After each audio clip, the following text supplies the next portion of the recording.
Yo, we back this time with full auto replacer bishop, and guess what? Not much has changed since 6 months ago. We do have counters buffed this time, so that's a nice change. The minimum score to get to is 12k, and we will do our best to reach that. I've got two setups to show: a budget team made up of farmable units, banner units, and units available through the new player selectors, and an invested team for those with more resources. You can find the squad codes in the description below, so let me show you what I got.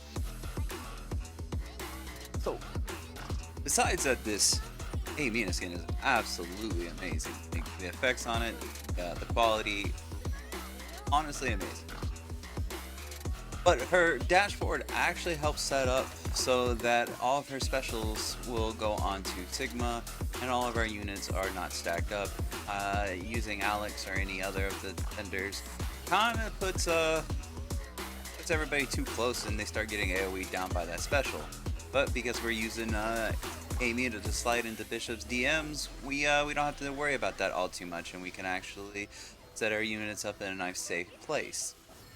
Now you notice I am still using Alex, but that's because we really don't have a ton that can actually strip here. So we line up Alex to sit there and come out right when the ad spawns, and we go ahead and strip the immunity off of it, or immortality, so that we can kill it. After that, we got Lana coming out here, giving us some, some nice res, some nice counter damage to fight this boss. Sadly, Amina doesn't sit in it, but the rest of our units, the rest of our units benefit from it.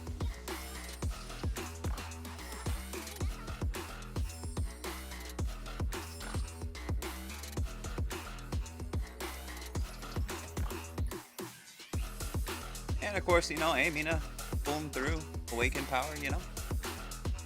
Alright, for the budget team, we are running New Ohio as a ship. We're running Kim Hana as the operator. For gear, we got Sigma on nothing actually, but you want to put her on CDR as much as you can afford. Yomina, we want to sit there and use anti-striker, anti-ground. Blaze is helpful here, but A-speed works just as well. Chinatsu, we want on our tankiest CDR gear that we can afford. Wardens, we want on anti-striker, anti-ground as well. Shadow Hall gear works great here. So does Volcano anti-counter damage. Sky, I have on CDR, and CDR is good. A-speed works just as well. Soyun's gear doesn't matter. She's just coming out to buff a little bit. Give us some attack buffs, get some death breaks. But you could sit there and run her on CDR to, get more death breaks out.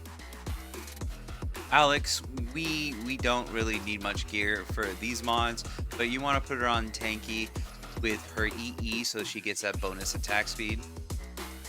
And then for Lana, we want to sit here and have tank gear on her as well. She just needs to survive and buff the rest of your team. You can go with anti-striker gear.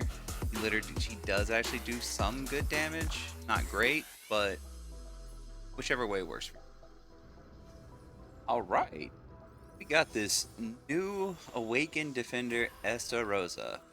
And funny enough, the boss has the origin that just kind of fits for her this time. So we get to actually play her in her very first DC. Does a pretty good job, though. I'm not sure how I feel about that counter. She doesn't really get to use it all too much, and the places she does use it's kind of awkward. But she does actually really good damage. So we're gonna go ahead and proc Asha here, even though it's not really that beneficial. But we need Anilia out so that we can strip that ad of its buff, so that we can get it off the field. After that, this is just pretty much timing on making sure that units don't spawn when the boss uses its special. And then of course we got Aegea coming out here for some more crit chance, so we can reduce our RNG, because Surya hits 9 times and on her ultimate, and she only has a base of 15% crit, so have fun with that. So we're gonna use Aegea to try and Aegea and Kamizumi here to make it a little better. Now we got Ecclesia coming out here because this boss does have damage. What is it? Damage Tunoric, if I'm pronouncing that correctly. So her special is going to definitely help out so that we can actually do some more damage. And then last but not least, we got Swan coming out. Now Swan's gonna be able to get her death breaks onto this boss. Though I wish I could make her ulti a little sooner.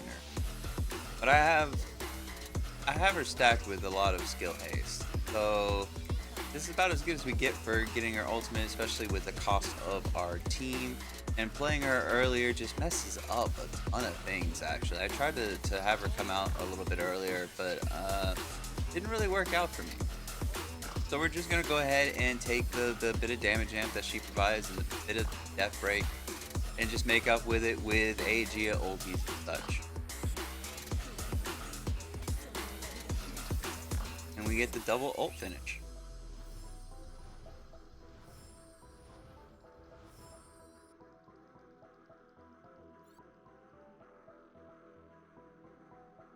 And funny enough, S53 taking the top damage here.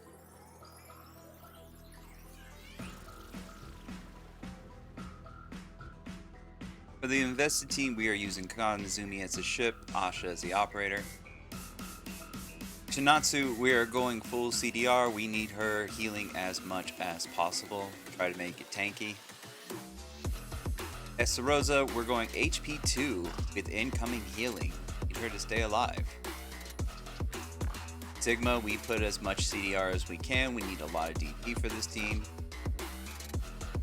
Surya, we're going just full anti-striker damage.